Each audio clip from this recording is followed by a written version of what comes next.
Foi através de uma composição intitulada O Mar, feita aos 10 anos de idade, no Colégio Antônio Vieira, em Salvador, que o padre Luiz Gonzaga Cabral, professor de português, descobriu a vocação literária de Jorge Amado. Nascido a 10 de agosto de 1912, filho do coronel João Amado de Faria, sergipano, um dos desbravadores da região cacaueira, e de Dona Eulália Leal Amado, baiana de origem indígena, Jorge Amado estudaria posteriormente no internato do Ipiranga, onde dirigiu a revista do estabelecimento e fundou um jornal. Após participar do movimento modernista iniciado na Bahia em 1928, Jorge Amado surgirá na literatura brasileira em 1930, com o romance O País do Carnaval, publicado no ano seguinte. Aliando realismo e romantismo, poesia e documento, suas novelas e romances seriam consagrados pela crítica e pelos leitores, como Jubiabá, Mar Morto, Capitães da Areia, Terras do Sem Fim, Gabriela, Cravo e Canela, Os Velhos Marinheiros, Dona Flor e seus dois maridos. Autor brasileiro mais lido e traduzido em todo o mundo, com versões em 46 línguas e obras publicadas em 60 países, Jorge Amado recebeu inúmeros prêmios e foi eleito para a Academia Brasileira de Letras em 1961. Casado há 39 anos com a também escritora e filha de santo Zélia Gattai, Jorge Amado mora numa ampla casa no bairro de Rio Vermelho, em Salvador, onde recebe o carinho dos irmãos, filhos e netos, e conversa com os amigos depois de concluir mais um romance.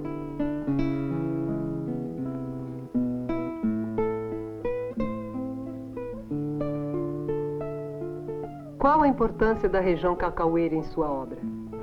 Eu te digo que a minha obra, fundamentalmente, tem dois territórios, dois ambientes. Um é a região cacaueira, é o sul do estado da Bahia, onde decorre a ação de 4 romances que eu escrevi e de um romance que eu venho de terminar, um novo romance, e de um livro de memórias de infância, O Menino Grapiúna.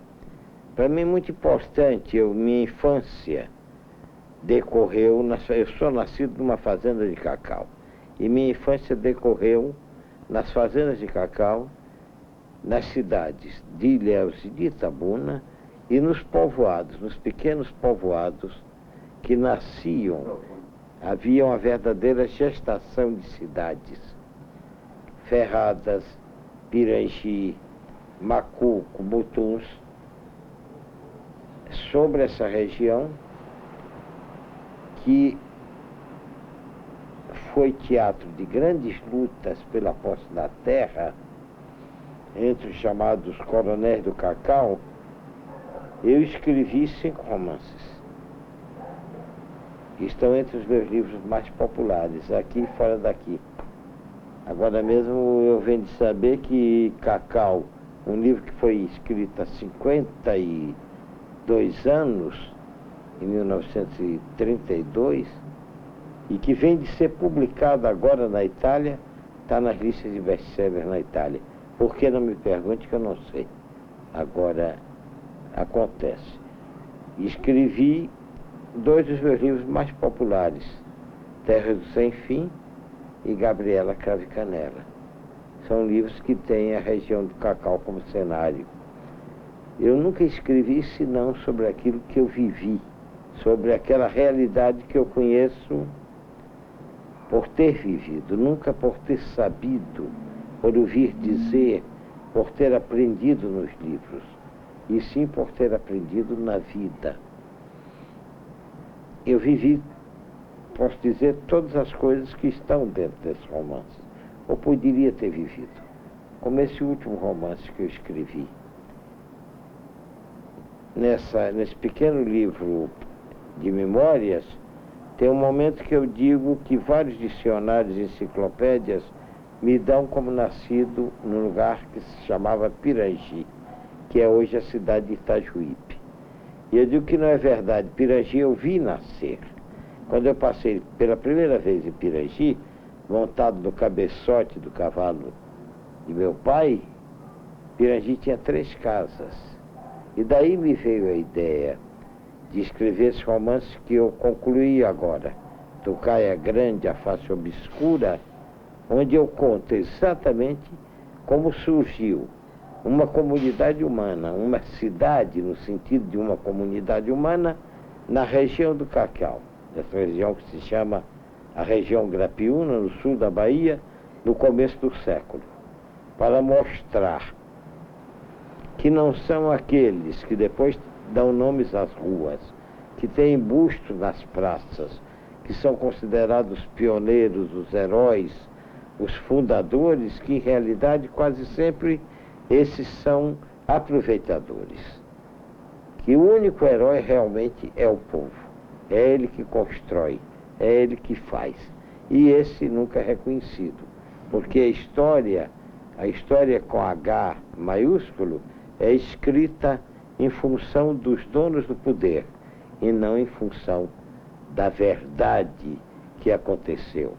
Esse meu romance pretende restabelecer a verdade, contando como foi fundada uma cidade, como foi batido o começo de uma cidade. Então, meus heróis são jagunços, bandidos, trabalhadores, prostitutas, imigrantes, árabes, negros recém-chegados da escravidão, pois que a história minha se passa 20 anos no máximo depois da abolição da escravidão.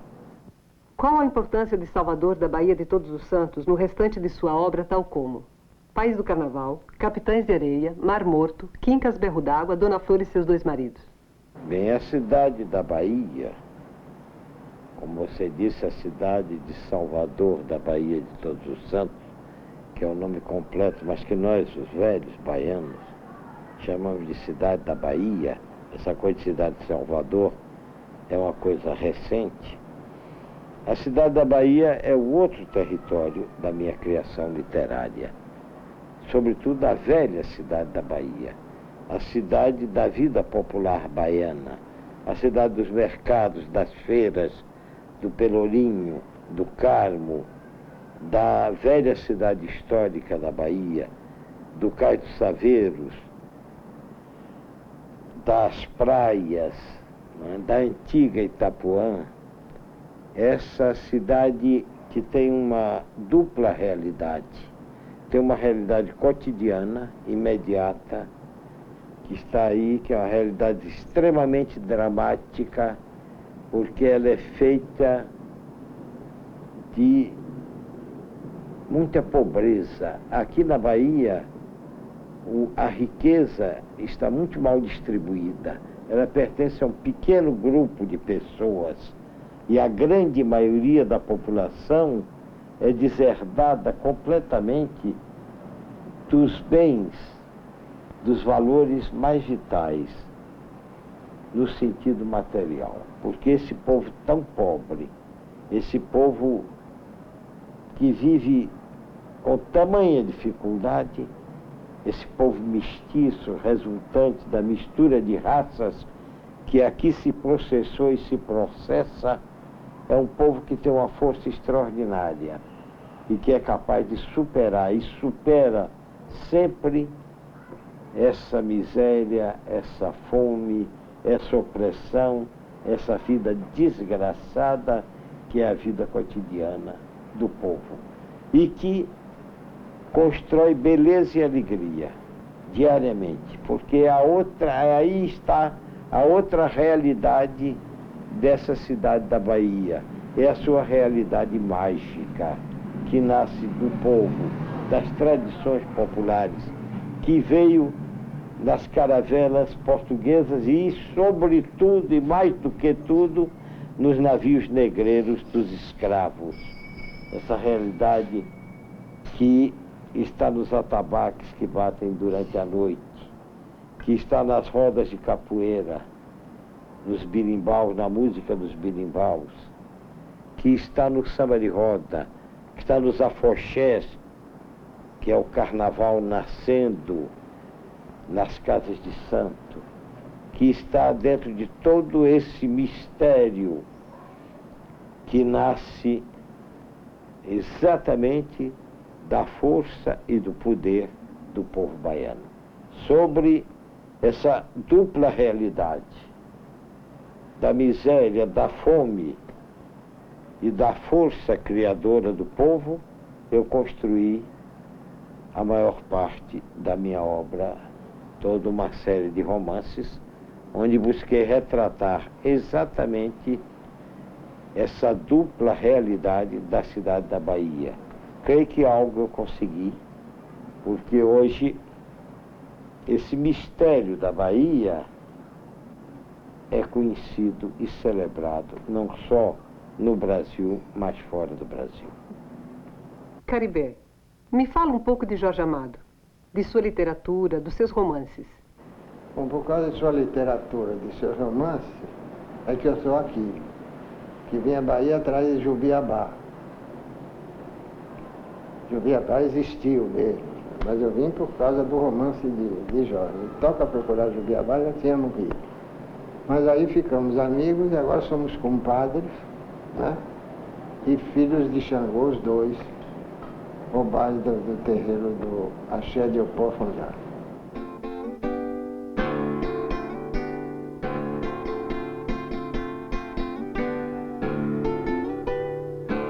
Desde os tempos da juventude, quando frequentava festas populares e candomblés, Jorge Amado mantém um contato íntimo com Salvador e seus habitantes.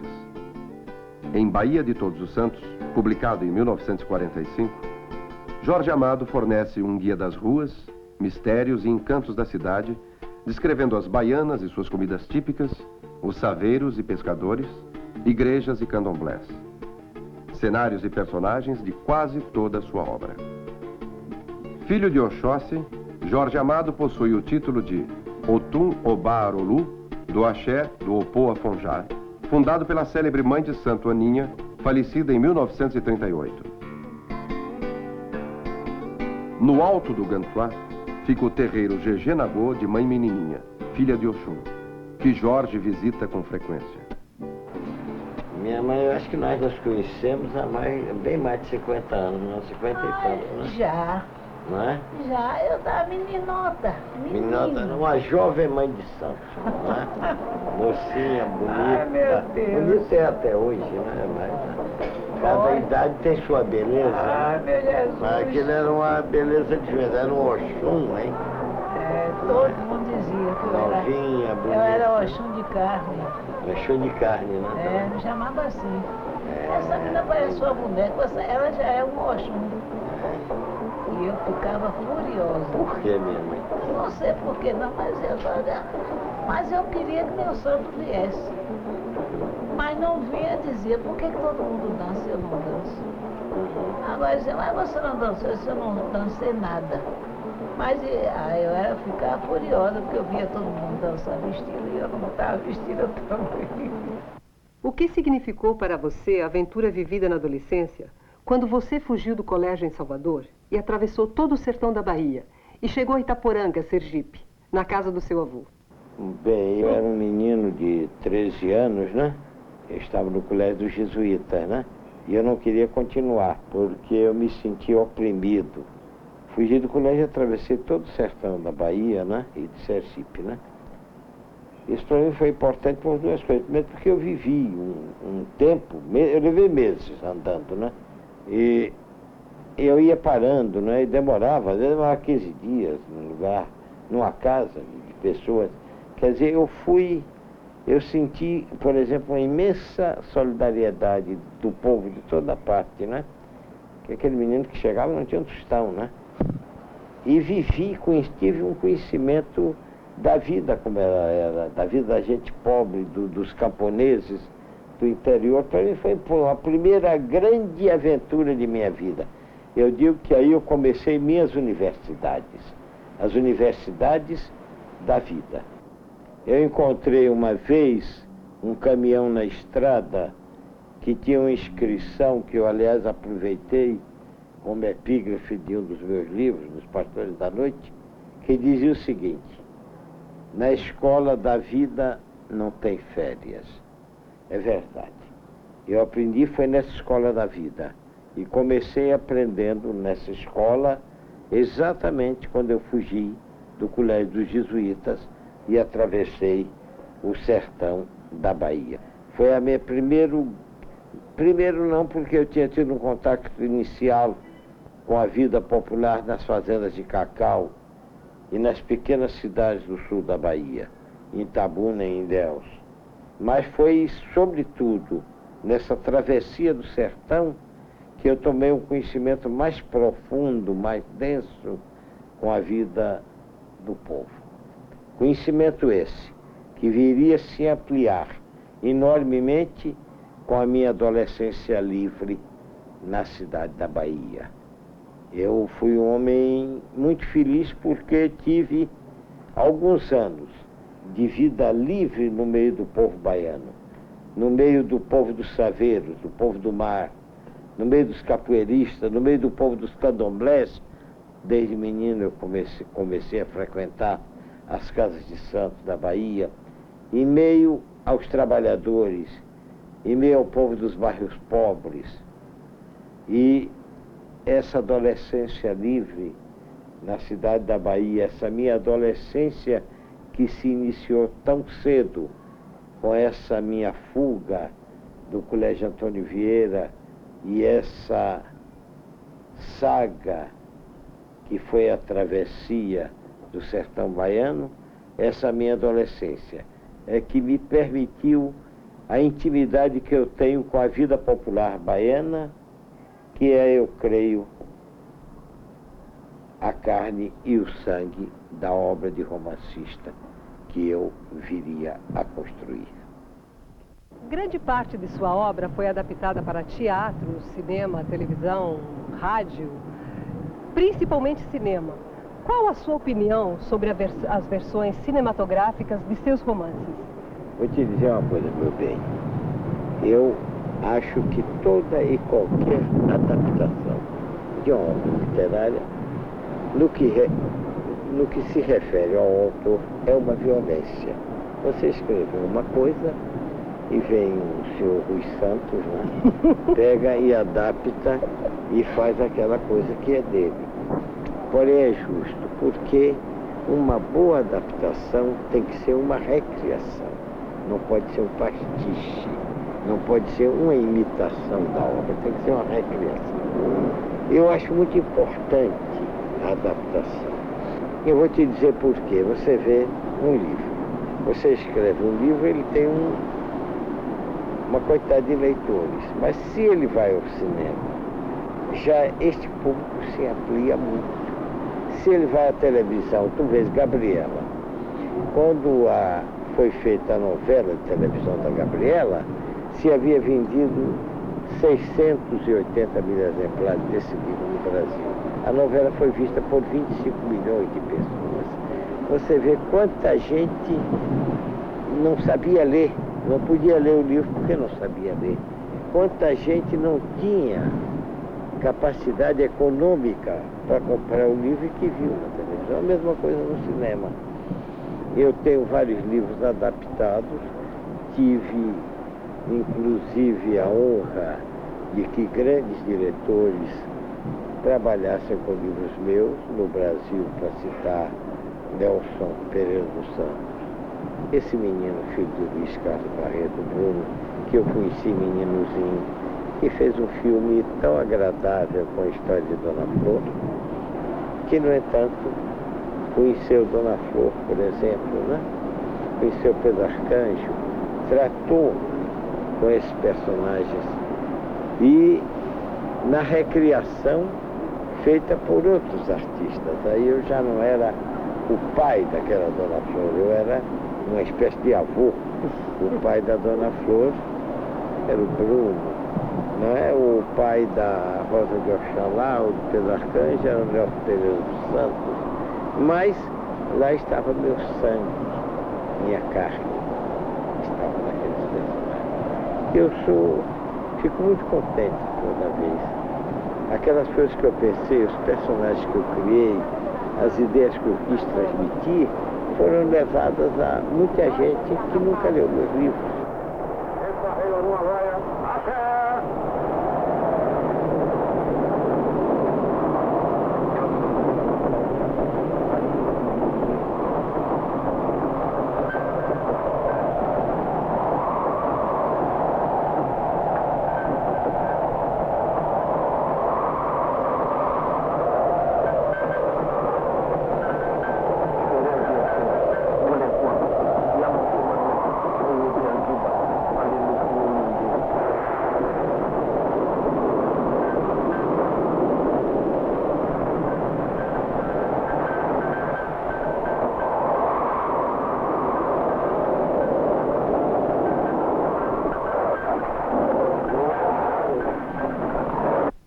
Sua obra reflete diversas etapas do seu pensamento e participação na vida política brasileira.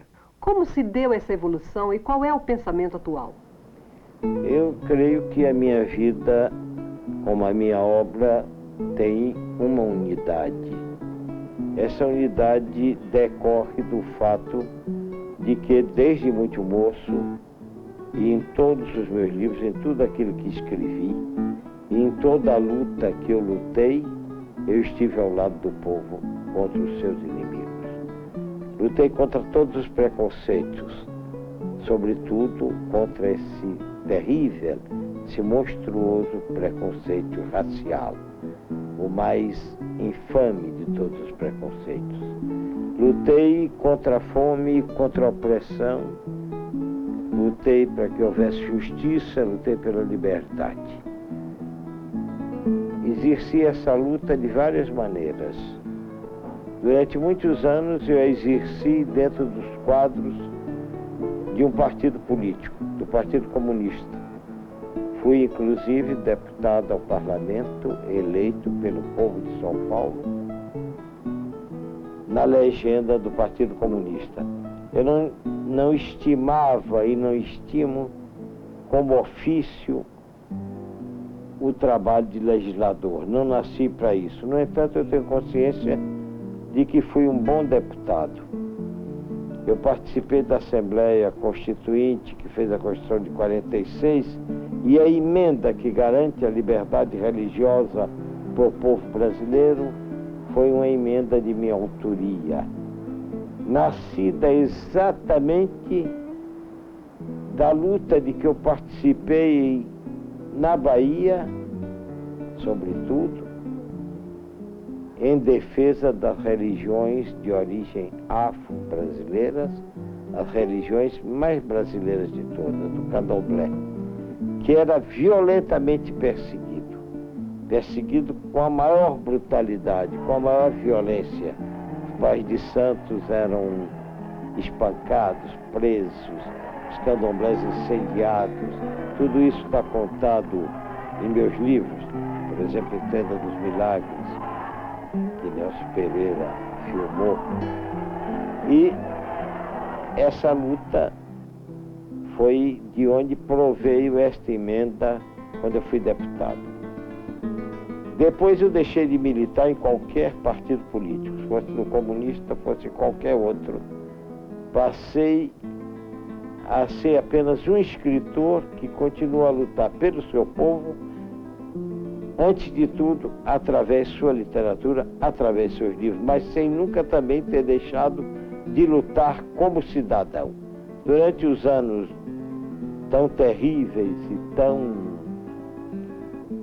penosos, tão tristes das ditaduras militares que se sucederam no Brasil, de 64 até o fim do governo Geisel, eu me bati todo o tempo contra essas formas autoritárias de governo, lutando permanentemente como escritor e como cidadão.